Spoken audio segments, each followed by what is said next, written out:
Okay. No music. We don't want to be copyrighted. So hi guys. Good news. Negative. The result test came out negative on all three: COVID, strep, and flu. So I'm good. And the doctor told me I can go to work, and I feel like if I'm up to it, which I am, because I don't like taking off. Because you know, when you take off, you don't get paid. So you work, you suck it.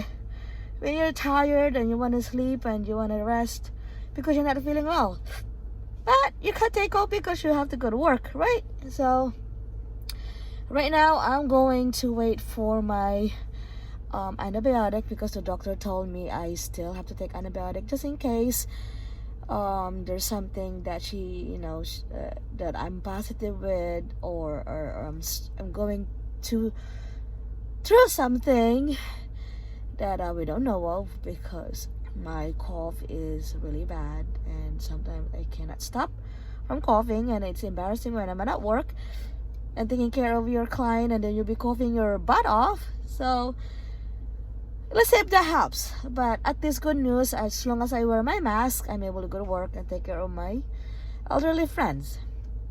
And I don't like going to stay home, even though it could help me makakatulong sa akin yung pahinga for how many days. But I cannot make pahinga. I have to keep going. I have to go to work. I have to work at home. I have to work non-stop working. Kasi walang mabayad sa bills pag hindi mag-work. So, but I'm tired. I want to sleep because I had work last night. And my nose is clogged. My eyes is always nagluluha. And yung throat ko is very makate. I am taking what do you call this? A cough drop. I was taking Tylenol cold, but I got ubos na, so bibili ako maya sa pharmacy after mag-pick up ko ng aking antibiotic. I can't breathe. Anyway, that's still a good news because I'm not positive sa tatlong importanteng nakakahawa. So that's really good news. Anyway, yun lang guys. Gusto ko lang mag-share ng aking buhay. buhay na may sakit, pero hindi pwede magpahinga kasi nanay kailangan magtrabaho. Pag galing sa trabaho, kailangan ihatid ang mga bata sa school. Kailangan pick up ng mga bata sa school. Grateful pa rin ako kasi kahit pa paano nag-aalagaan ko yung mga anak ko, kaya may sakit ako. Hindi ako pwede sumuko kasi alangan naman sino mag-aalaga sa kanila, diba? Hindi ako pwede umasa dito tayo sa Amerika. Wala aasahan, sarili mo lang. Anyway, positive pa rin ako, still happy. I'm still grateful. Ibang parents dyan, hindi nila naalagaan ang anak nila. They have to send their kids to daycare, to a lot of people. I can't trust people. That's a problem with me. I sacrifice yung aking tulog para lang malagaan ko yung mga anak ko during the day. Now that they're in school, I'm able to go to work during the day too sometimes. Tapos wala, yun lang. So many things.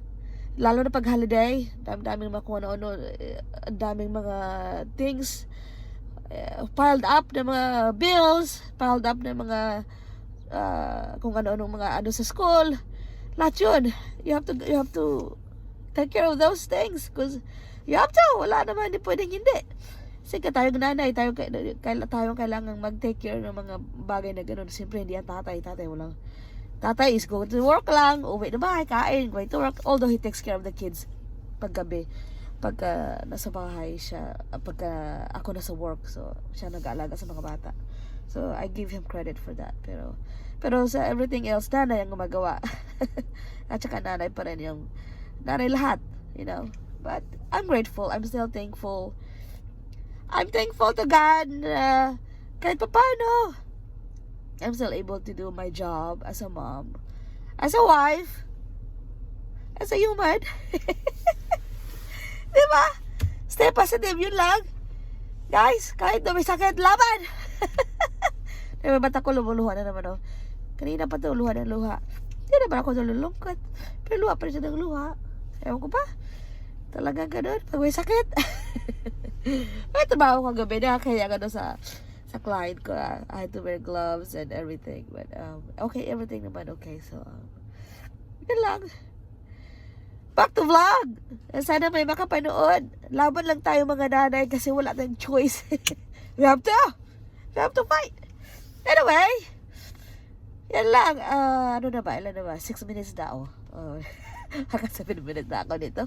Isang vlog nito. Wala namang bayad. Wala na namang kita. Para akong luka-luka dito. Kasi wala rin namang kabuluhan yung aking mga video. Hindi nagba-viral kasi wala namang kabuluhan. Anyway, gusto ko lang i-share yung aking buhay as nanay, as a hardworking mom, as a full-time mom, working full-time, you know, yung ganun bagay. Anyway, yan lang guys. See you later. Bye-bye! Please don't forget, subscribe my YouTube channel.